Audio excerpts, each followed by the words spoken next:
সালামু আলাইকুম। আবার ফিরে এলো রহমত, মাগফিরাত ও নাজাতের মাস পবিত্র রমজান। এক মাসের জন্য আমাদের জীবন যেন বদলে যায়। সারাদিন রোজা রেখে আমরা শুধু ক্ষুধা ও তৃষ্ণার কষ্টই সহ্য করি না, বরং আমাদের আত্মাকে পরিশুদ্ধ করার সুযোগ পাই। রমজান আমাদের ধৈর্য শিখায়, আমাদের আত্মার সঙ্গে আমাদের সংযোগ করায় এবং আল্লাহর নৈকট্য লাভের পথ দেখায়। এই মাস আমাদের শিখিয়ে যায় সত্যিকারের ত্যাগ কাকে বলে।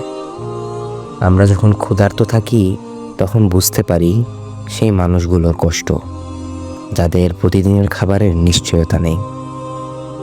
আমরা শিখি নিজের চেয়ে অন্যকে দেওয়াই বড় কাজ।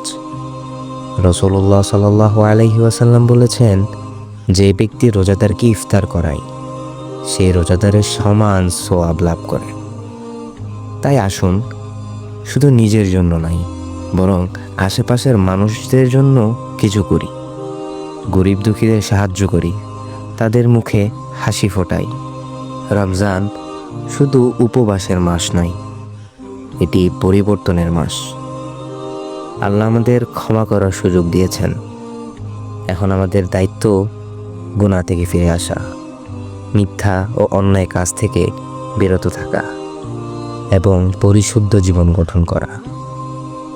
সারা বছরটা যেই মহান রব্বুল আলামিনের নাফরমানিতে কাটিয়ে দিয়েছি, সেই সারা বছরের গুনাহগুলো সেই রমজান মাসে মাফ করার উদ্দেশ্যে আল্লাহর কাছে দোয়া করা এবং পরবর্তী বছরের জন্য এবং পরবর্তী বছরের পরিশুদ্ধতার জন্য আল্লাহর কাছে দোয়া করা। সর্বোপরি মুসলিম উম্মার জন্য দোয়া করা। সারা পৃথিবীতে মুসলিম মুসলমান যে জায়গায় নির্যাতিত হচ্ছে, নিপীড়িত হচ্ছে, তাদের জন্য আল্লাহর কাছে মন খুলে দোয়া করা। ইনশাআল্লাহুল আজিজ, আল্লাহ তাআলা যেন আমাদের সবাইকে রমজান মাসের মর্মার্থ এবং গুরুত্ব বোঝার তৌফিক দান করুক। আমিন। আসসালামু আলাইকুম ওয়া রাহমাতুল্লাহি ওয়া বারাকাতুহু।